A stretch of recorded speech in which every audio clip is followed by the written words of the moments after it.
Assalamualaikum warahmatullahi wabarakatuh. Bismillahirrahmanirrahim. Kisah Sunan Gresik. Sunan Gresik merupakan salah satu tokoh Wali Songo yang berjasa dalam menyebarkan agama Islam di Pulau Jawa, terutama di daerah Gresik. Sunan Gresik dikenal memiliki budi pekerti yang baik dan sangat toleran di masyarakat. Ketika tiba di Gresik, Sunan Gresik tidak langsung melakukan penyebaran agama Islam. Namun beliau keliling kota terlebih dahulu untuk mengenal karakter budaya masyarakat setempat. Ternyata pada saat itu, masyarakat Gresik telah memeluk agama Hindu dan Buddha.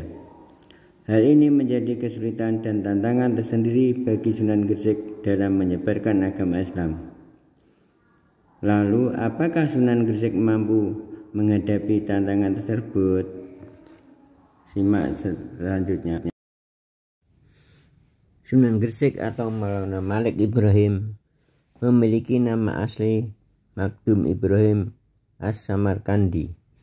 Beliau diperkirakan lahir di Samarkand, wilayah Uzbekistan yang terletak di Asia Tengah pada awal abad ke-14. Beliau juga disebut Syekh Maghribi karena nenek moyangnya berasal dari Maghrib atau Maroko.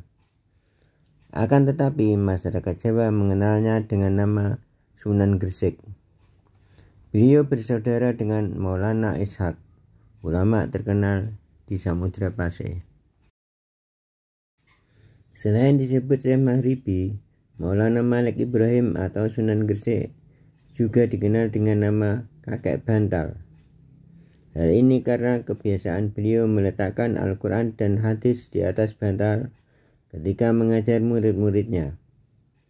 Silsilah keturunan beliau tersambung dengan Nabi Muhammad SAW melalui Fatimah Az-Zahra dan Ali bin Abi Thalib dari jalur Husain bin Ali. Pada tahun 1371 Masehi, Sunan Gresik datang ke Pulau Jawa dengan saudaranya Maulana Mahpur, Sayyid Yusuf Mahrabi, dan 40 orang pengiring. Mereka datang ke Pulau Jawa untuk menyebarkan agama Islam sambil berdagang. Desa Sembalo menjadi daerah yang pertama kali dituju, sebuah tempat dekat Desa Leran, Kabupaten Gresik, sekitar 9 km dari arah utara kota Gresik. Dalam menyiarkan agama Islam, Sunan Gresik memulainya dengan cara berdagang, yaitu dengan membuka toko, menyediakan kebutuhan pokok masyarakat, dan menjualnya dengan harga murah di dekat pelabuhan yang berlokasi di Desa Rumo. Melalui kegiatan dagang tersebut, beliau dapat berinteraksi dengan berbagai kalangan, pelaku jual beli, pemodal, pemilik kapal, dan pihak-pihak yang terkait dengan aktivitas perdagangan. Selain itu, beliau juga belajar bahasa daerah untuk mempermudah komunikasi dan kelancaran dakwahnya, sehingga dalam waktu yang relatif singkat, Maulana Malik Ibrahim dapat menyesuaikan diri dengan masyarakat, baik dalam menghadiri upacara-upacara perkawinan maupun acara-acara lainnya. Bahkan ia pun menjadi juru damai apabila menemui masyarakat yang berselisih. Berkat kegigihan dan kesungguhannya dalam menyebarkan Islam, beliau mendapat kepercayaan dari masyarakat dan satu persatu mulai memeluk agama Islam. Dalam kesehariannya, Sunan Gresik tidak pernah menentang agama dan kepercayaan yang dianut penduduk setempat. Beliau berusaha menyampaikan keindahan dan kebaikan yang dibawa Islam. Setelah merasa dakwahnya cukup berhasil di Desa Sembalo, beliau pindah ke kota Gresik dan tinggal di Desa Sawo. Setelah beberapa lama tinggal di desa tersebut, beliau mulai menyiarkan Islam di kalangan istana Majapahit. Sunan Gresik wafat pada hari Senin, tanggal 12 Rabiul Awal 822 Hijrah atau 8 April 1419 Masehi. Tanggal wafatnya tertera pada prasasti makamnya di Desa Gapura, Kota Gresik, Jawa Timur.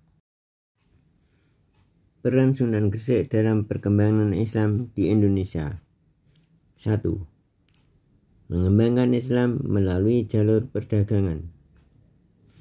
Sunan Gresik memulai aktivitas dakwahnya dengan berdagang di tempat terbuka yang berlokasi di Desa Rumo, dekat pelabuhan. Pergaulannya yang didasari akhlak mulia, penuh keramahan, kesantunan, dan toleran dalam keseharian, sehingga menjadikan masyarakat mudah tertarik untuk memeluk agama Islam. 2. Mendakwahkan Islam kepada keluarga kerajaan Majapahit. Setelah membentuk komunitas Muslim di Pasucinan dan berada dekat dengan daerah pelabuhan pantai utara Gresik, Sunan Gresik berkesempatan menyampaikan dakwah kepada keluarga kerajaan Majapahit. Kerajaan Majapahit pada saat itu dipimpin oleh Raja Brawijaya. Kedatangannya ke pusat kerajaan disambut baik, walaupun sang raja belum bersedia memeluk Islam. Karena adanya hubungan baik dengan kerajaan dalam hubungan dagang, Maulana Malik Ibrahim diangkat menjadi Syah Bandar di Gresik dan diperbolehkan menyebarkan agama Islam di Gresik.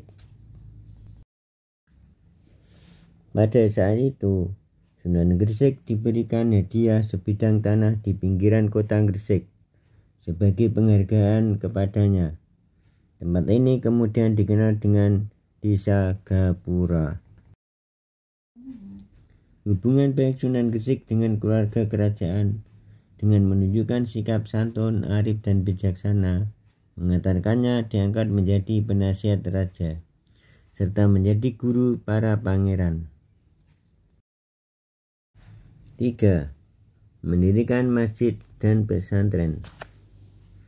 Seiring berjalannya waktu, masyarakat Gresik semakin tertarik memeluk Islam karena sosok Sunan Gresik yang santun, dermawan, dan toleran.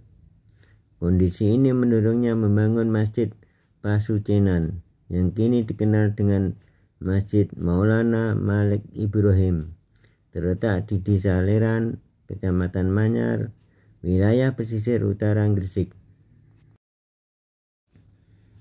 Masjid Pasucinan selain sebagai tempat ibadah, juga digunakan sebagai tempat pembinaan mubalek, santri, dan masyarakat. Bahkan di tempat ini pula lahirnya pesantren pertama di Indonesia. Demikianlah sekilas kisah Sunan Gresik. Kurang lebihnya minta maaf. Assalamualaikum warahmatullahi wabarakatuh.